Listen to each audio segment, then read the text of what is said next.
En el ferrocarril todo es importante. Parte primera. Aparatos de tracción y choque.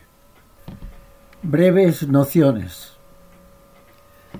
Entendemos por aparatos de tracción y choque en los vehículos ferroviarios aquellos que sirven para transmitir los esfuerzos de tracción y compresión de un vehículo a otro como consecuencia de las variaciones de velocidad. En el arranque y durante la marcha en tracción, cada vehículo ejerce sobre el siguiente un esfuerzo de remolque que se transmite por el aparato de tracción. En las paradas, así como en los frenados y en el descenso de pendientes, se produce una compresión de cada vehículo sobre el que lo precede, que se transmite por el o los aparatos de choque. En realidad, en lo que respecta al frenado, el proceso es mucho más complejo, porque la propagación de la energía de enfrenamiento no es instantánea y las características de enfrenamiento no son idénticas. Existen tres tipos de acople entre vehículos: manuales, topes y cadena, 3 eslabones hasta el año 1970, instanter, mercancías en el Reino Unido, y eslabón y perno. Automáticos, Tomlinson. Se utilizaba en los automotores eléctricos antiguos en España, aquellos de color marrón. Scharfenberg, alemán, que admite un máximo de 1000 toneladas. Jani, con sus diferentes nombres en Estados Unidos, que admite hasta 3000 toneladas. Y el SA3 en Rusia. Y semipermanentes, utilizados normalmente en unidades de metro y solo en taller. En la imagen vemos un acople de eslabón y perno, utilizado inicialmente en USA y limitado a ferrocarriles forestales. Y en esta otra imagen vemos un acople Scharfenberg en un vehículo de los ferrocarriles alemanes. Acople Jani. En América, desde la ley de 1893, los elementos de tracción y choque se funden en uno solo elemento central de tipo automático, que cumple las dos funciones. Tiene una gran resistencia y su alargamiento es reducido.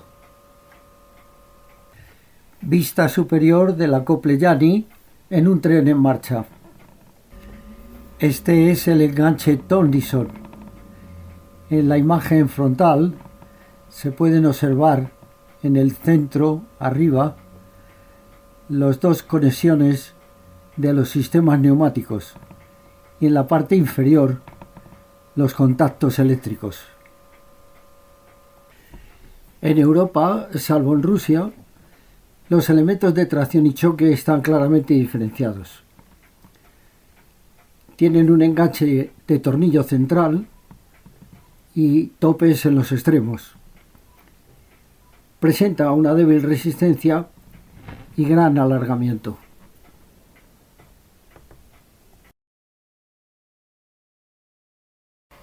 Creo conveniente hacer un comentario de las consecuencias que tiene lo visto hasta ahora. Por ejemplo, en el elemento de tracción, la resistencia a la rotura en Europa es de 70 toneladas, mientras que en Estados Unidos es de 240. Eso nos lleva a que en Europa el esfuerzo de tracción máximo sería de 17,5 toneladas, mientras que en Estados Unidos es de 75 toneladas. Y por otro lado, la carrera del elemento de tracción en Europa es de hasta 500 milímetros, mientras que en Estados Unidos es de 70 milímetros. Y en cuanto a la longitud de trenes, pues podemos contemplar que en Europa la longitud máxima del tren, en casos extremos, sería de 750 metros, mientras que en Estados Unidos es de 1500 metros. Hemos visto en muchas fotografías o vídeos los trenes tan largos que hay en Estados Unidos.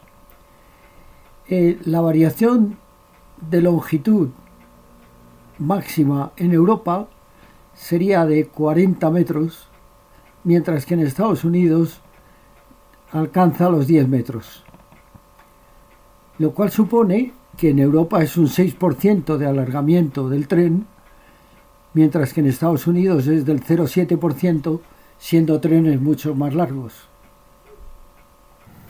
Y creo también oportuno comentar los esfuerzos de tracción de algunas locomotoras que circularon por las vías españolas en la segunda mitad del siglo XX.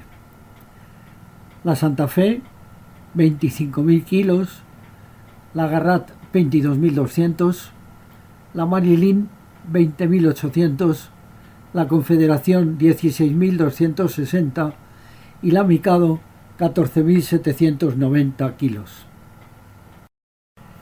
En la figura podemos observar los elementos elásticos que unen el bastidor a los aparatos de tracción y choque, porque han de tener una cierta elasticidad para evitar los tirones y los choques violentos que podrían afectar a la estructura de los vehículos, a los viajeros, a la carga transportada o a los mismos elementos tractores o de choque.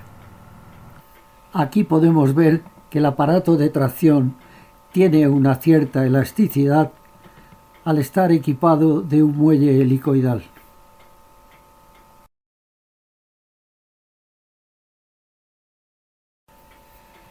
La figura muestra un enganche de tensor completo ya montado entre dos vehículos.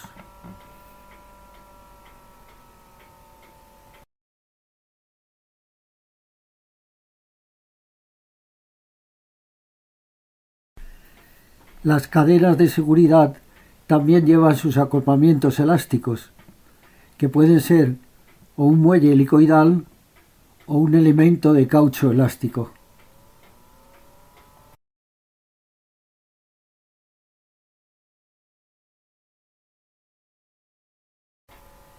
En esta imagen se muestra un perfeccionamiento del enganche elástico, donde se ha colocado un enganche de seguridad en previsión de que se pueda romper el husillo del enganche primario.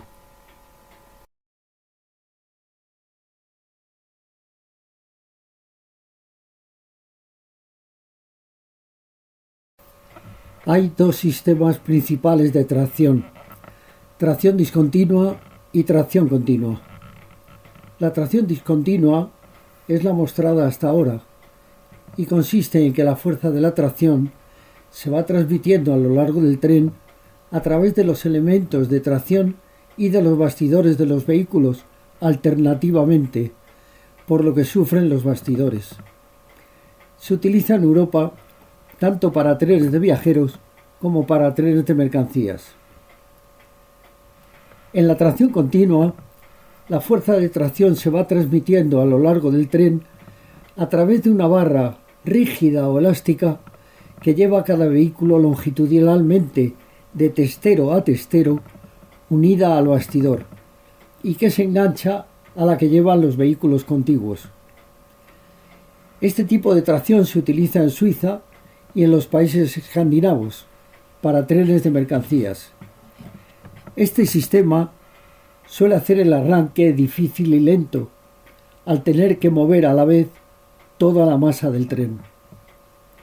En algunos casos suele llevar los vehículos unos sistemas amortiguadores en la unión entre la barra y el bastidor, para evitar los golpes bruscos en los arranques y en las paradas. Enganche de tracción discontinua para vagones de más de 20 toneladas, en planta y alzado.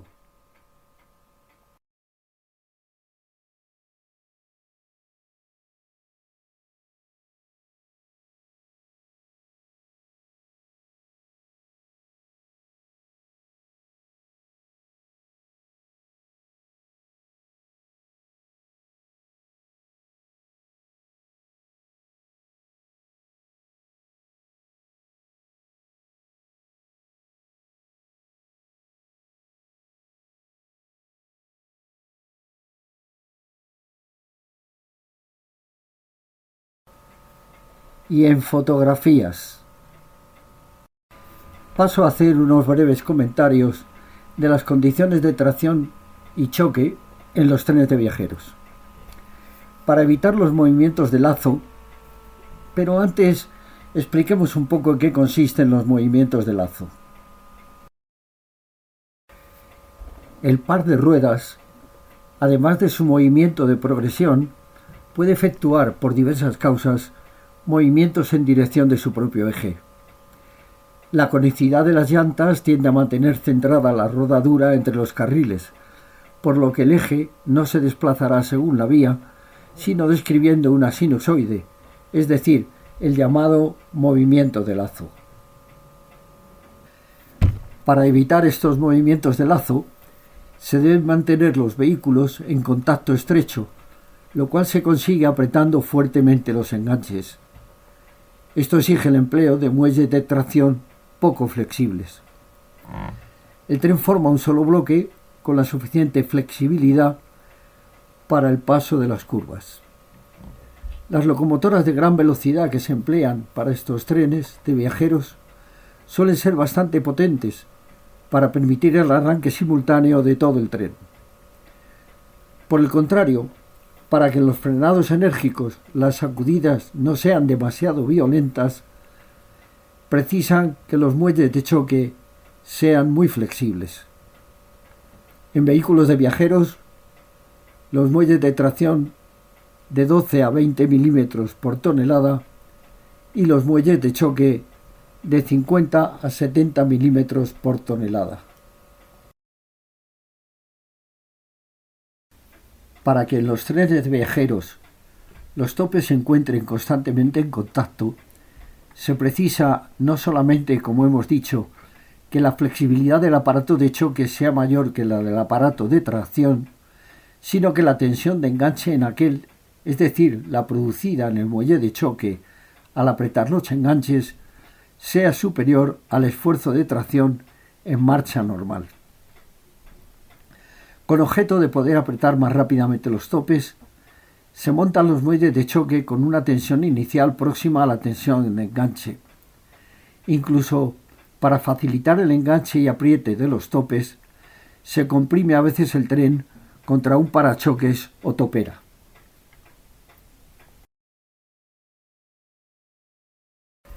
En los trenes de mercancías rápidos, dotados de freno continuo, se dan análogas condiciones que en los de viajeros. En los trenes de mercancías pesados sin freno continuo, los enganches se montan flojos y los topes funcionan en marcha constantemente.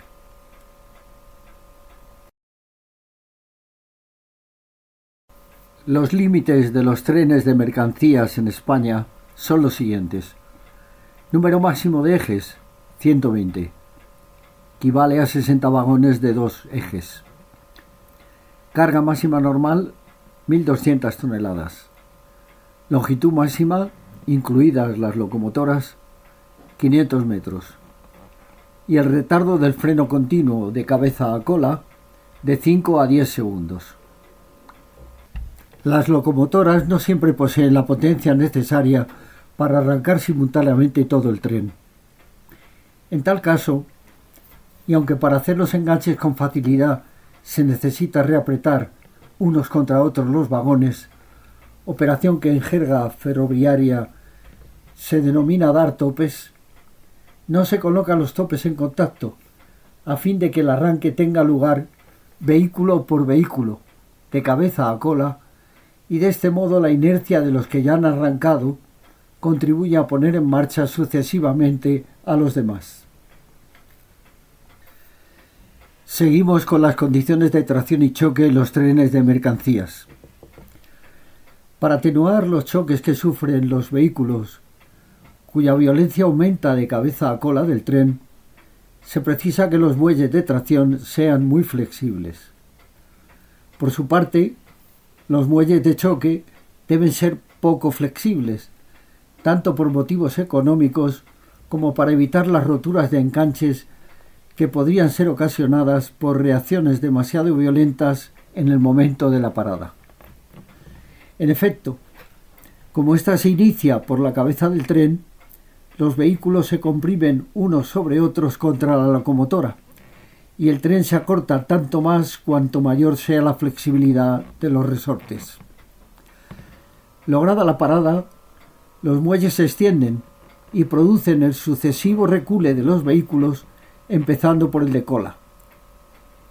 El empleo de muelles demasiado potentes podría producir en este movimiento roturas de enganches, sobre todo en parada en pendiente de subida, pues el efecto de la gravedad se sumaría al de los muelles. Por tanto, muelles de tracción de 30 a 50 milímetros por tonelada y muelles de choque de 30 a 50 milímetros por tonelada. En esta imagen podemos ver los detalles y características del aparato de choque elástico o tope unificado en los ferrocarriles españoles para furgones y vagones. Su tensión de montaje es de 1.500 kilos, la tensión a final de carrera de 12.900 kilos, la tensión de aplastamiento de 15.000 kilos y tiene una carrera de 110 milímetros. Fotografía de un tope de locomotora de maniobras.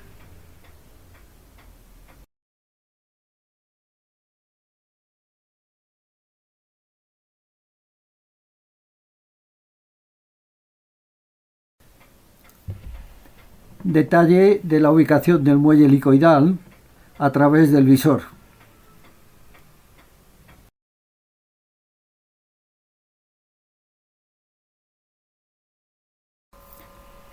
Veamos algunas características que deben reunir los topes. Los platillos no pueden ser planos porque en cuanto hubiera una pequeña oblicuidad, solo se tocarían por sus bordes, lo que provocaría desgastes y tendería a torcer los vástagos. Los platillos no pueden ser esféricos, porque si se encontraran a distinta altura, habría un esfuerzo de levantamiento sobre el más alto, que lógicamente sería el menos cargado, lo que podría provocar el descarrilamiento. También tendería a torcer los vástagos. Una solución no del todo satisfactoria es que los topes colocados en el mismo cabecero del bastidor sean uno, el izquierdo, plano y el otro bombeado. Se ha utilizado en Alemania y países escandinavos. De este modo, siempre se enfrentan uno bombeado con uno plano. Otra solución más común es que el platillo tenga una superficie cilíndrica con generatrices verticales, lo cual evita los inconvenientes antes señalados. Los platillos suelen ser más anchos que altos, para evitar el bloqueo de los amortiguadores del tope en las curvas muy cerradas. La separación entre topes tiene una influencia directa sobre la rigidez del tren. Cuanto mayor sea, existirá mayor oposición a los movimientos de lazo, ya que el momento de las reacciones de los topes es proporcional a su separación. Pero cuanto mayor sea, será mayor la dificultad de inscripción en curva. Por este motivo, en ferrocarriles de vía estrecha, con curvas de pequeño radio, se emplea generalmente un solo tope central y el enganche o bien uno central o dos, uno a cada lado del tope. Aquí vemos un enganche rígido con tope central, en planta y alzado. Un solo elemento cumple las dos funciones.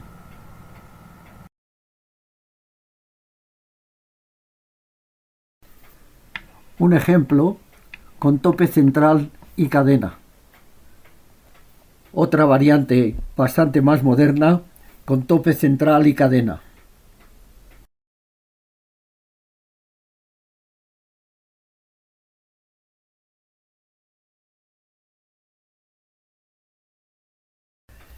En la imagen podemos ver los aparatos de choque para coches de viajeros o para vagones de más de 20 toneladas. Las flechas rojas nos están indicando el sistema de balancín compensador de los elementos de choque resuelto con resortes. La flecha verde nos señala la barra de tracción continua y uno de sus acoplamientos al bastidor.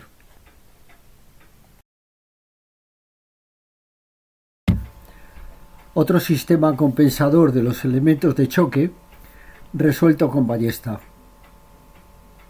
Un sistema más complejo de compensación combina el muelle de ballesta y el balancín de resortes.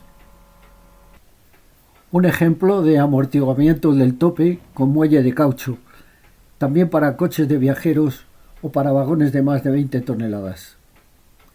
En relación con la normativa de los aparatos de choque, el 1 de enero de 1997 se fijaron en España los siguientes límites.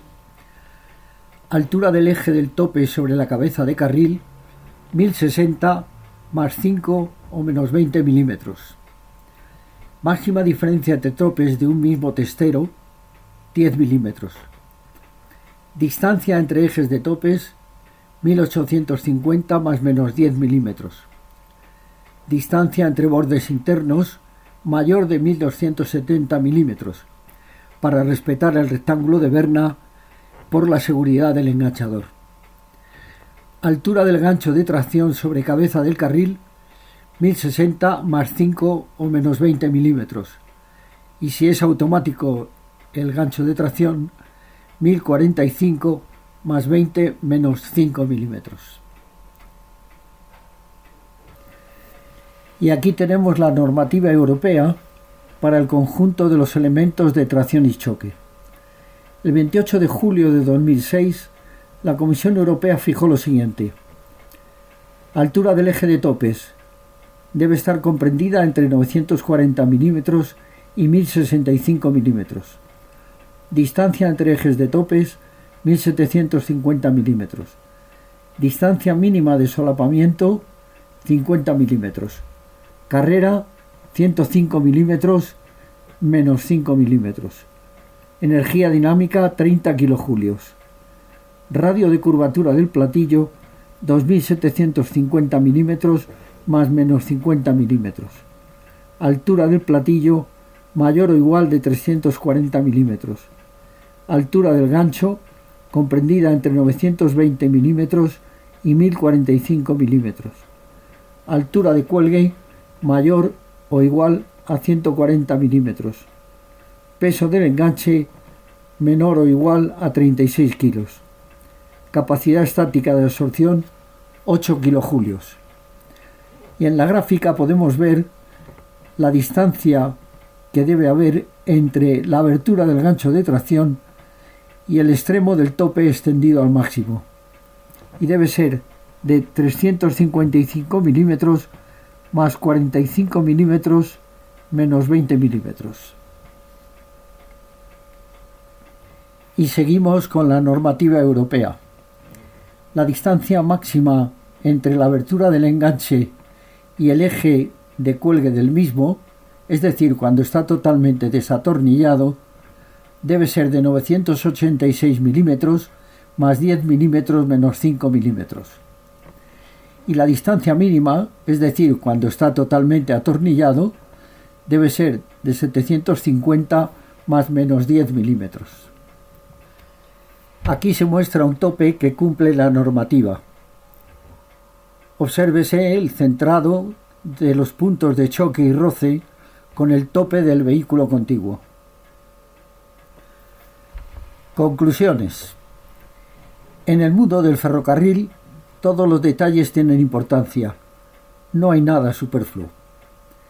Los aparatos de tracción y choque, especialmente estos últimos, tienen una gran importancia para la rodadura normal de los vehículos de un tren, precisando, sobre todo en los coches de viajeros, un diseño y construcción apropiados, una buena conservación que garantice su correcto funcionamiento y una regulación correcta en el acoplamiento. La invención por el ingeniero español Alejandro Goicoechea del tren Talgo, que en mi modesta opinión fue para el ferrocarril tan trascendente como la invención del propio ferrocarril, supuso, por su sistema de tren articulado, entre otras muchas cosas, la práctica supresión de los elementos de tracción y choque en los trenes de viajeros.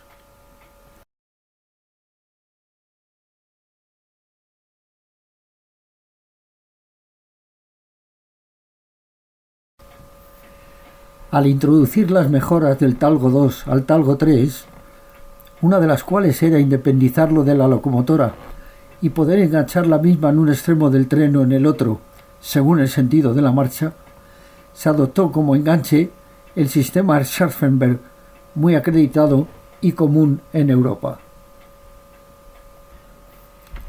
Ofrezco aquí una breve bibliografía para los que quieran estudiar más a fondo este tema.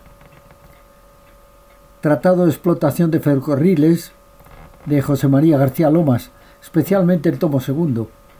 De aquí he tomado algunas de las imágenes y figuras que aparecen en esta presentación. Normativa de la Comisión Europea y varios en Internet.